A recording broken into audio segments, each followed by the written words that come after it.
शरद पवार सध्या सोलापूर दौऱ्यावरती आहेत। दरम्यान कुर्डुवाडीनंतर बार्शीतही शरद पवारांना मराठा बांधवांच्या रोषाला सामोरं जावं लागलं। शरद पवार यांच्या बार्शीतील भाषणादरम्यान मराठा बांधवांनी काळे झेंडे दाखवत निषेध केला। तसंच एक मराठा लाख मराठा अशी घोषणाबाजी करत अंगावरती पेट्रोल टाकून आत्मदहनाचा प्रयत्न करण्यात आला। यावेळी आंदोलनकर्त्यांना पोलिसांनी ताब्यात घेतलं। तर काही वेळापूर्वी सोलापुरातील कुर्डुवाडीत पवारांचा ताफा थांबवण्यात आला आणि मराठा आरक्षणावरची भूमिका स्पष्ट करण्याच्या मागणीसाठी मराठा आंदोलकांनी जोरदार घोषणाबाजी केली।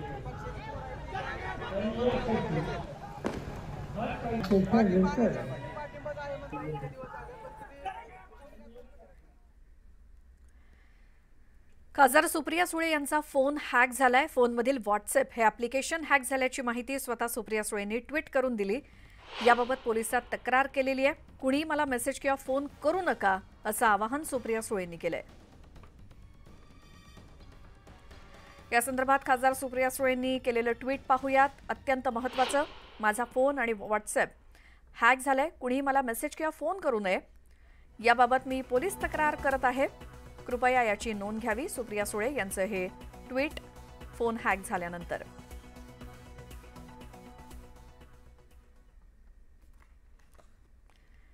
गेल्या काही दिवसांपासून लाडकी बहीण योजनेवरून सत्ताधारी आणि विरोधकांमध्ये आरोप प्रत्यारोपांच्या फैरी रंगतायत। त्यातच आता उपमुख्यमंत्री अजित पवारांनी खास त्यांच्या शैलीत सुप्रिया सुळेंवरती नाव न घेता मिश्किल टोला लगावला। माझी एक बहीण माझ्यापासून लांब गेली आहे, आमच्यात अंतर पडलंय म्हणून बाकीच्या बहिणींना जवळ करण्याचा प्रयत्न सुरू आहे असा मिश्किल टोला अजित पवारांनी लगावला। न्यूज 18 लोकमतला दिलेल्या एक्सक्लुझिव्ह मुलाखतीत अजित पवार बोलत होते। लाडक्या बहिणींना तुम्ही भेटताय, प्रत्येकाशी संवाद साधण्याचा प्रयत्न करताय, हा योजनेचा परिणाम आहे की तुमच्यात झालेला बदल आहे? माझ्यात झालेला बदल वगैरे काही नाही। मला जे योग्य वाटतं ते काम मी करत असतो। थोडीशी माझी एक बहीण माझ्यापासून थोडी लांब गेलेली आहे, आमच्यात अंतर पडलेले म्हणून बाकीच्या बहिणींना जवळ करण्याचा माझा प्रयत्न चाललेला आहे। कृष्ण हरी, लोकशाही आहे, त्यांना काही बोलायचा अधिकार आहे। वयानी पदानी सगळ्यांनीच ते मोठे आहेत माझ्यापेक्षा, त्याच्यामुळे त्यांना काहीही बोलायचा अधिकार आहे।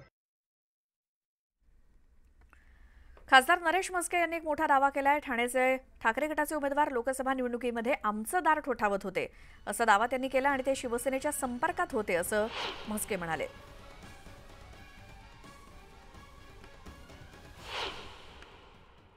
मला तेच मी त्यांना चॅलेंज करतोय की ठाणे महानगरपालिकेतल्या ज्या ठाणे लोकसभा क्षेत्र जो ठाणे महापालिकेचा आहे, 5 लोकांची नावं त्यांनी सांगावी की हे विद्यमान नगरसेवक त्यांच्या समवेत त्या हॉलमध्ये होतोय, त्यांचा फोटो पाठवावा, नाहीतर माफी मागावी ठाणेकर जनतेची। कसल्या गप्पा मारतात आहो? तुमचा उमेदवार पण आता आम्ही बोलत नाही, या लोकसभेत जो तुमचा उमेदवार आहे ना, तो आमची दारं ठोठावत होता लोकसभेकरता। कशाला बोलायला लावता आम्हाला? मराठवाड्यामध्ये राज ठाकरे